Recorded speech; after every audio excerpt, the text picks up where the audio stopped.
Welcome to DVC Alumni, where every story inspires the next. The Alumni podcast where you get to hear the inspiring stories and transformation that DVC has had to offer its alumni. And now, on with the episode. All right. And we are live here at DVC Alumni, where every story inspires the next. And why don't you go ahead and introduce yourself? Hello, I am Sayara Rozmuradova. I'm originally from Turkmenistan, and I moved to the United States 3 years ago with my family. And currently I'm majoring in political science. This is my third year. Cool. And for full transparency, my camera died on us, so we're kind of doing this again, which is, I think, going to be better for you because now you got a feel for how it's going to go.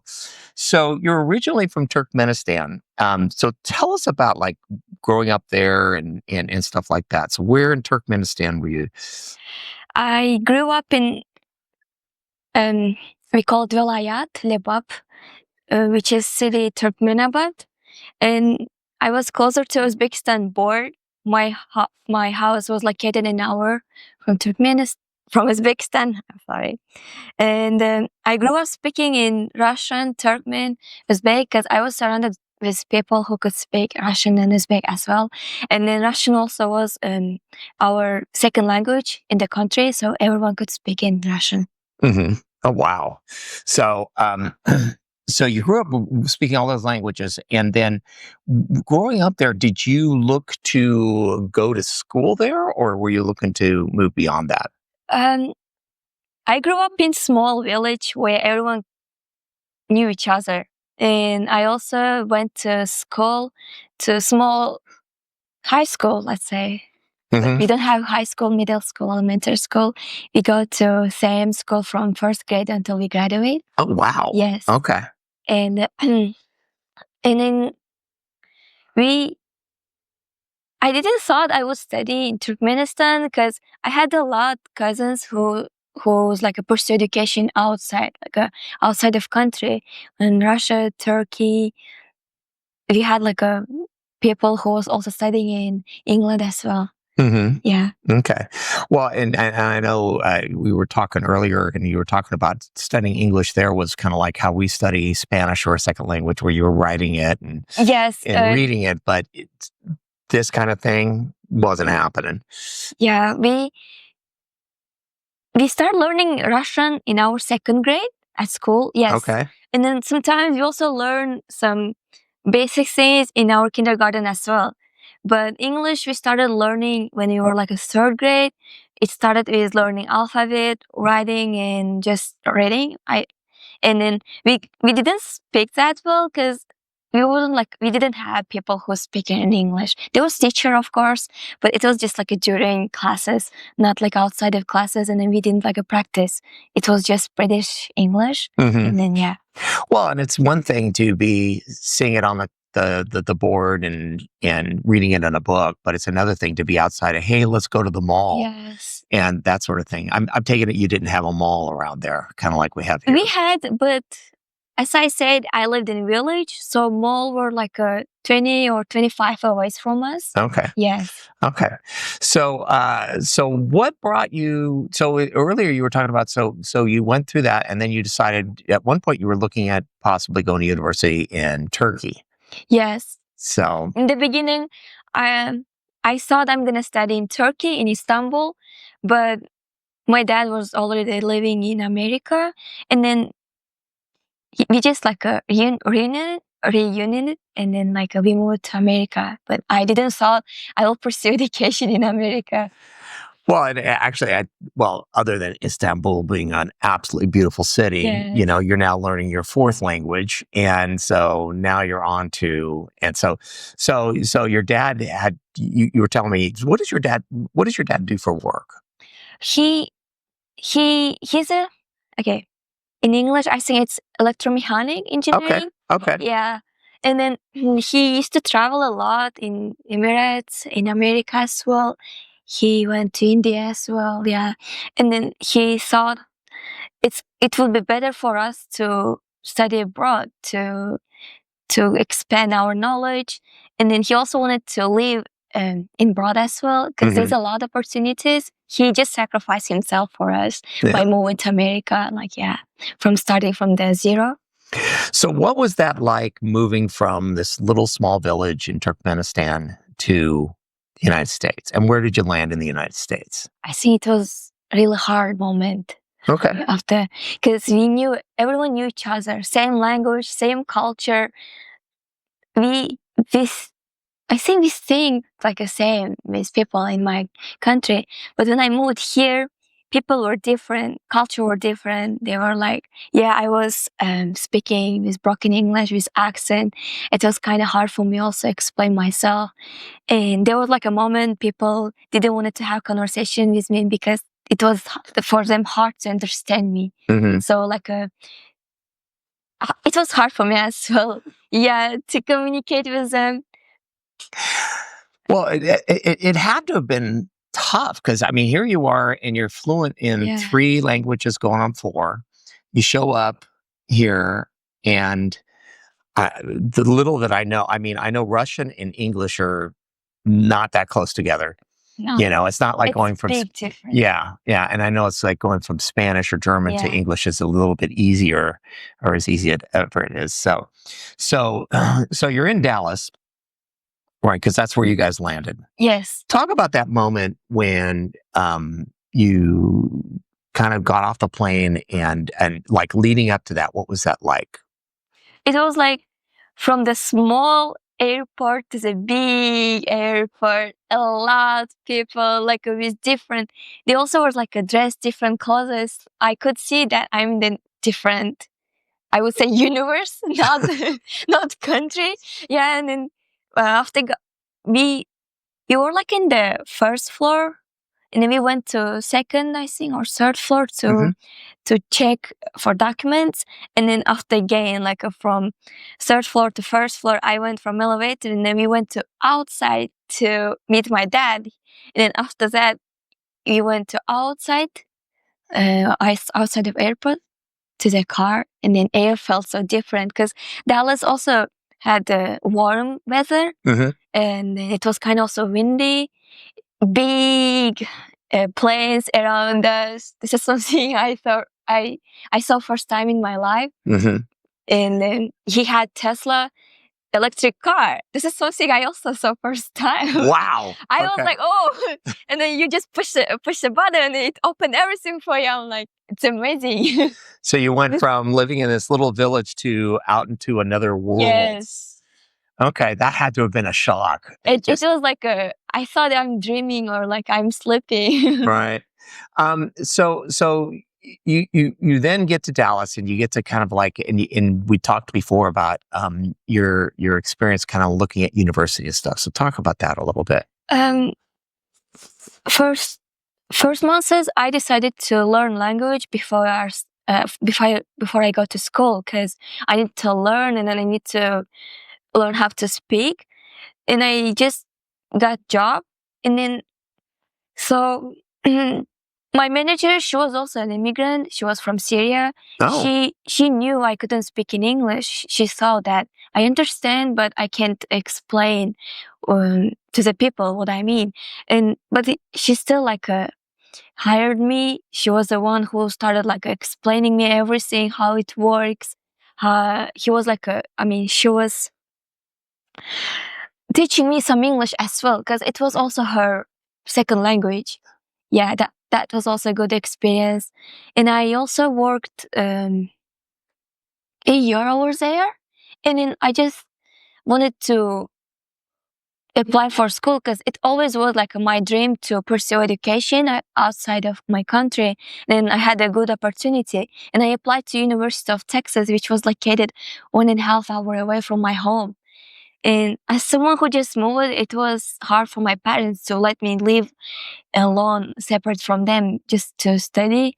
And then also it was also hard for me to go every day 1.5 hours to the university, because I was just new driver.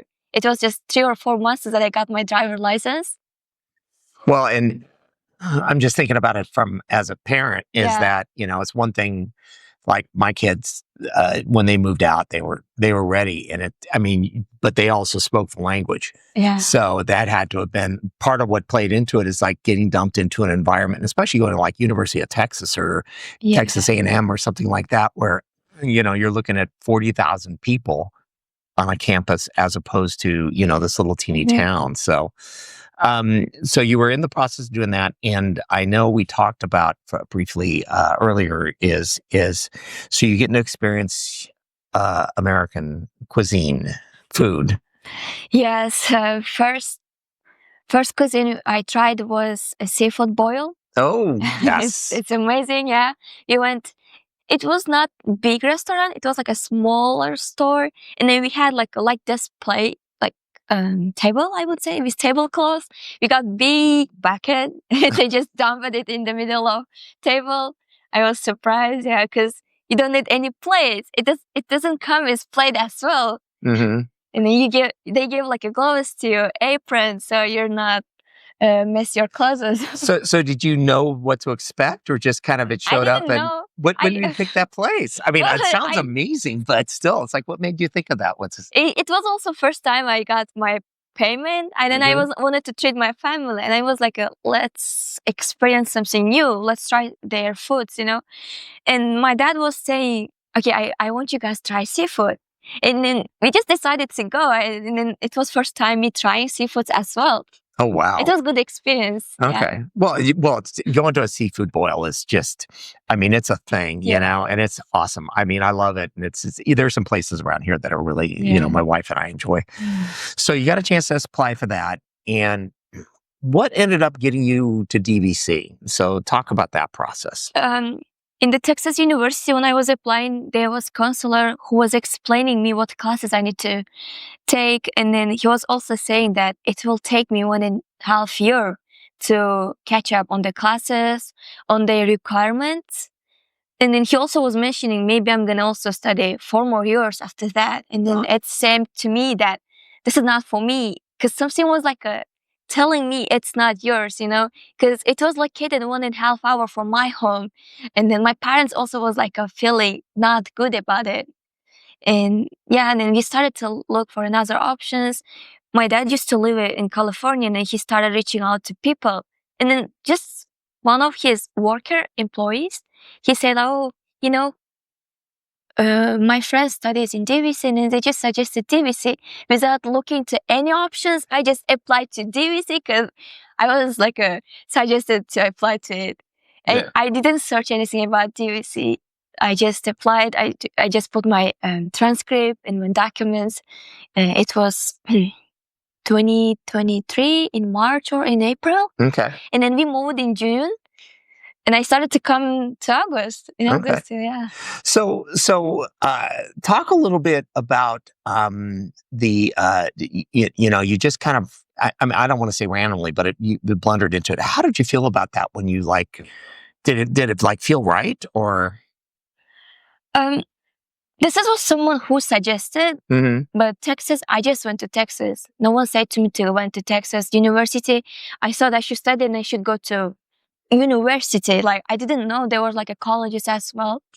And I said, okay, this is someone who suggested, who I think had experience before, and he knew what was saying to me. I just applied, and they also told me that it's easy to transfer to university through college because they prepare you from the zero.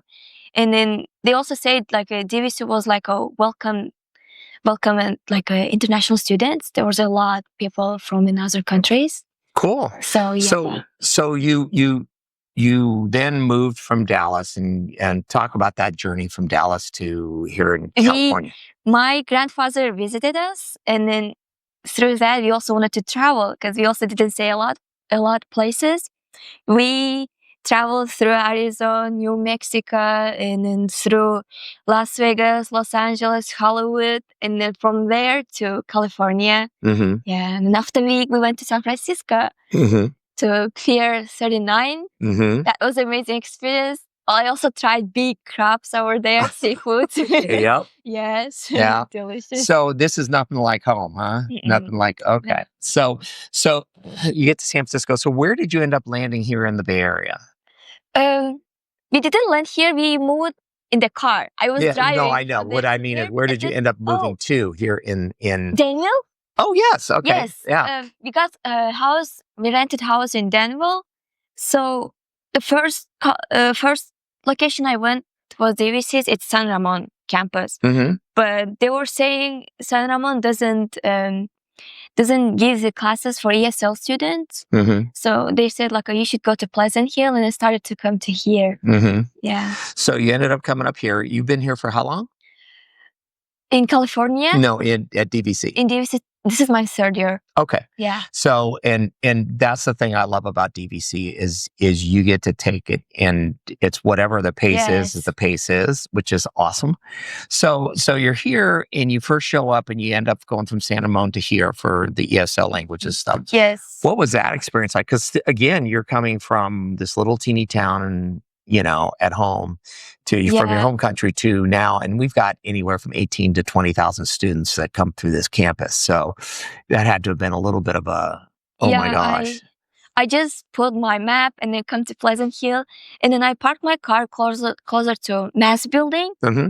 and there were like a students who was like a tabling for welcoming new students. I asked them that I was looking for consular office. They were like giving me map and the paper. I mean, they were like, "Do you know this place?" I'm like, "It's my first time." And then they were like helping me to find consular place. And I went to there. I made the appointment. I was waiting until my turn, and then I went to talk to them. My consular were saying I need to take math and then ESL, and I just took 2 classes because I didn't want it to put a lot of pressure in the beginning. And then second time when I went, she was saying you should look for some clubs. There was a club days going on, and then I went to club days, and I was looking for English club and the math club because I needed really help. I was struggling with my classes. I didn't know they were tutors. Because when our professors explained during the classes that we have a lot of resources, I didn't know what meant like a resource. He gave like a good lecture, but I didn't understand a lot of words, so it was also hard to me. And I went to math club tabling. They were tabling. They were like, "Yeah, we're gonna help you with your PI because all of this." And I also went to because I changed tabling. Right. And then because I was majoring during this time in computer science, I thought it's mine. And then I started joining to their meetings. It was hard. Like, cause I just said, they ask question, they want you to participate. Yeah. But if I speak with my English, I thought it's gonna be embarrassing to me because they're not gonna understand me. My accent was so bad. After Russian, it was really hard to Well, yeah, there's pronounce words. Yeah, there was a young lady, and her name escapes me. She came through here, I'm gonna say back in the 90s, and a friend of mine had her but her parents were Korean, and she grew up in Russia, and so she spoke both Korean and Russian. Came through here. She's now a CPA. Yeah. So she's really, really done well. But again, her accent was, but she figured it out. Yeah. So did you stay with the clubs? I mean, I didn't enjoy it, honestly, because they still talk. Yeah. I should understand, but I didn't understand them. And there was one girl, her name is Anupriya. She was from DVC. And then I was in the Cause Change team, and then she was project leader on that team. And I started just like a talk to her, and I was like so excited that she was the one who tried to help me, like really help. She was taking her time. She was like showing me the places in DVC where I could get help. And she also mentioned she was part of student government, ASDVC. Okay. She mentioned she was technology chair. I didn't understand. I thought it's a job. I didn't thought it was an organization for students who was led by students as well. And one time we were hanging out, she said, "I have meeting in the student government." I'm like, "Can I join?" And she's like, "Yes, let's go." And then we just came, but it was 5 minutes late. We show up late. Everyone was always taking their places. And there was chairs in front of not in front, next to door. Chairs. Yes. I didn't have courage to sit with them in the table. But I wanted to join. I wanted to see what's going on because it seemed so professional to me. And they were like talking really business, like they were talking business. And I just sit in the chair next to the door. And then there was during that time Ashley, president. She was like having something in her hand, like a how to pronounce the thing. Oh, the gavel. Yes. And then, Yes. oh my God, I saw her and then she was like, she was inspiring me. I'm like asking Anupriya, do you think I can join? And she's like, yes, you should show up. And then you should appeal every time when you show up. You said like, this is my first time, second time, so you can be official senator.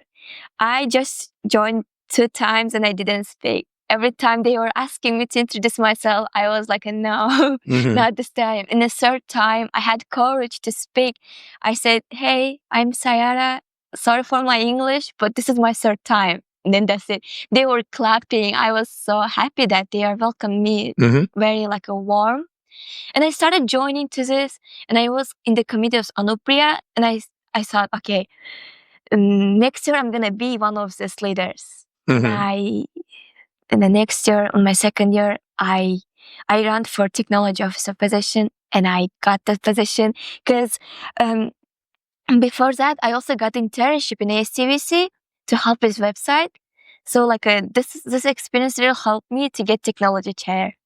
And yeah, I was part of student government during that time. I met a lot of people from the other clubs, from Toastmasters. Yeah, and I started joining to conferences, leadership conferences that was hosted in SSCCC. And during the fall, there was like election for Washington, D.C. to present DVC students. And I ran to be as a speaker and I got.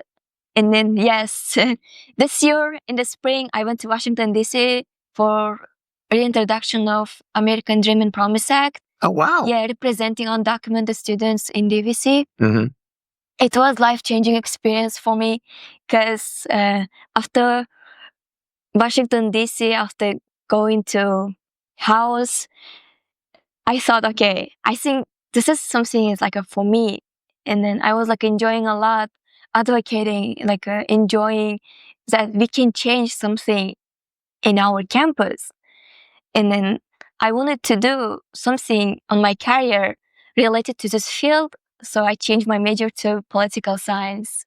Cool. Yeah. So you changed your major from computer science to political science. Yes. By the way, that's when you know your education is actually working for you, is when you get exposed to all these new things and you go, oh my gosh. So have you been doing okay with the computer science? Well, your dad, you got the cheat code of your dad. So. Yes, but I wasn't enjoying math. Math was like a new language to me. Okay. Because I was learning math through English. English also is like not my first language. All right. So this was really hard challenge for me. It was also taking my time, and it was putting me a lot anxiety. And I was too extrovert for this major. And then I was enjoying to talking to people, to learning a lot of things. But when you do computer science, you just need to code. You just need to solve problems. I thought problem solving skills was mine, but it wasn't like a solving numbers. Like it was like a real life problem solving. So you're more interested in, rather than solving code problems, Yes. which I did coding back in the 90s and I don't have the temperament for it. But so I understand. Yes. I absolutely agree with you. People that can sit down and do that, it's just like good for them. But you actually prefer the interaction of people and stuff like that. So as you turn, how did your parents feel about you changing your major? They were supporting me because no one said to me, go to major on computer science. I just wanted to major in computer science because in my country, this was like something new. It wasn't like expanded yet. So when I moved to here, everyone was like saying computer science is right now very popular major. Everyone is like a majoring on it. You can find good jobs, like a stable life. So I thought it's mine. And then I started on this, but it wasn't mine. Mhm. Yeah. Mhm. And then I find out after joining to student government and then after being part of Toastmasters, because you always talk, you just communicate with people. And then it was also like a personal growth to me. Mhm. It helped me to grow a lot, to improve my English, also to expand my knowledge as well. Okay. So, well, and I'm much more people oriented than, Yes. I find technology is great until it's not, as you've experienced. Yes. But so keep circling around. So you ended up being very involved with Toastmasters, and how did that help with your English skills? um, there was like a open position for treasurer, and the president of Toastmasters that time was Luis Fernandez, and he said, "There's open position. I know you are like taking math classes, and then this position is treasurer position. Do you think you want to apply? You want to try something new?" I'm like, "Yes," and I just applied. My job was like to handle treasurer responsibilities, but I also told them that I'm really bad at public speaking. And then every time we had different activities, and then our officer also was like joining to these activities, being part of this club as a member too. And every time they were like encouraging me to speak in front of people, but every time I'm like, next time, next time. I was just sitting in the chair. I'm like, next time, I promise you, next time. And then one day I just decided, okay, I should join the group job. And then we were like needed to talk about some stories, making up it, and then they gave me some part of it to talk. And then I was speaking in front of people. I was so shaking, and then I was holding paper. Paper was like a shaking like this. But instead of saying something or like judging me, they just clapped. Mhm. And it was like a big motivation for me. I was like, okay, I think your accent and then nothing like something to hide. And then I saw that this is something proof of it that you came far. And then just like started joining to meetings, to Toastmasters, and then I also was like trying to lead meetings as well and participating on this. And then this summer there was like something big opportunity for me. The the president who was chosen was waitlisted in UC Berkeley, and then he accepted to Berkeley, and then he was looking to someone who can take president position. Oh. And I already was chosen as a membership chair, but I wanted to left my comfort zone, and I wanted to try something new. And I said, okay, I want to try it.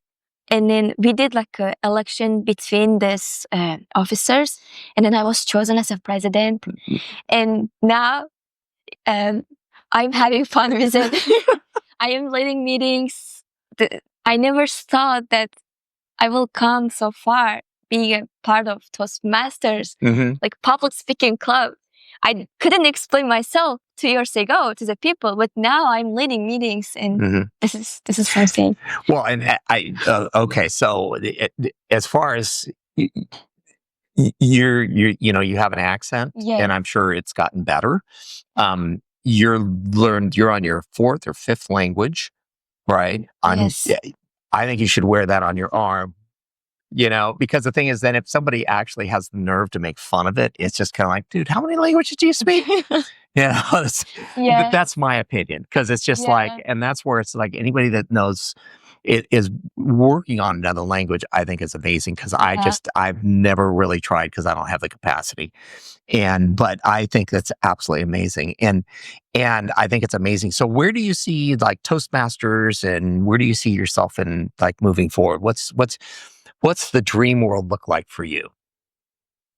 In this campus right now, Toastmaster is not well known because public speaking is first fear in the world, and people is afraid of it. Because I did social experiment during club day this year, and my experiment question was, what comes up to your mind when I say public speaking? Everyone was saying fear, stress, anxiety, a lot of people judging, like the thing.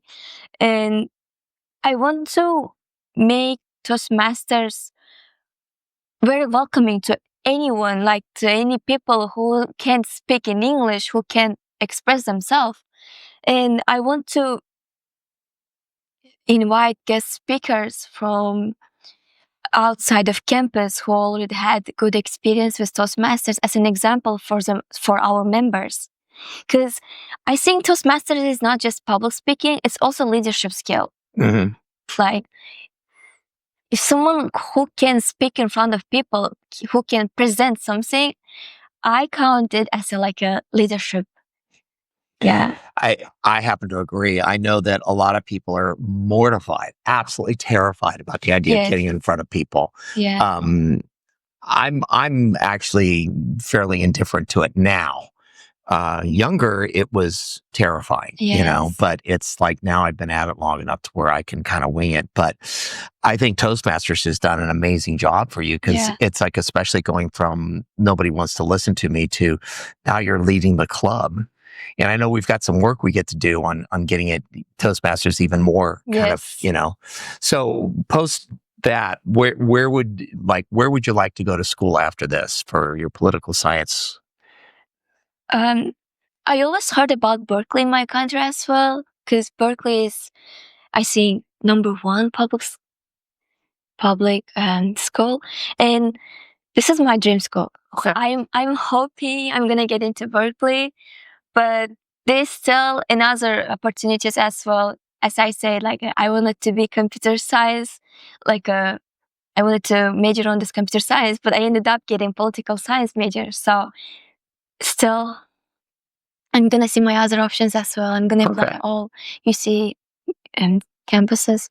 I think you've come amazingly far, and I'm still, and again, it's like, I mean, never be embarrassed about your language, because it's like, come on, it's just, I'm not chastising you, but it's like, and again, you've gone from learning a language that is completely different. I mean, it'd be like we're going from Chinese to English. It's just, it's dramatically different. And especially, I know that with Russian, it's the completely different alphabet too.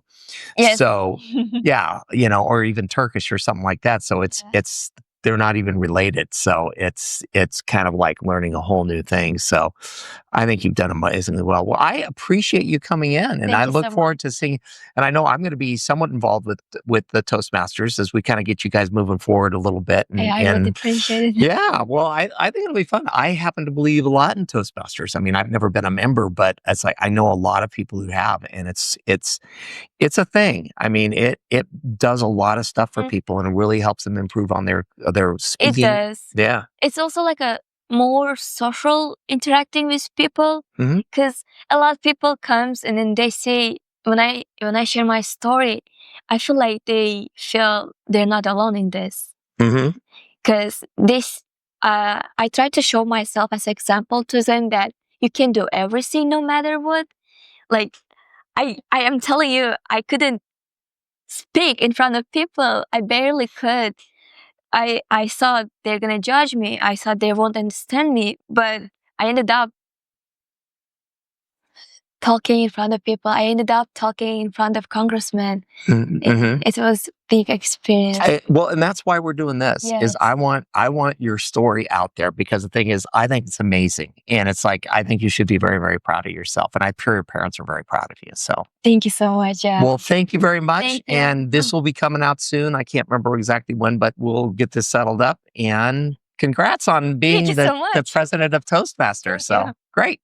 Thank you for tuning in to DVC Alumni, where every story inspires the next, the podcast for the DVC Alumni Association. You can contact us at alumni@dvc.edu with any comments, and be sure to leave a like and subscribe to our podcast.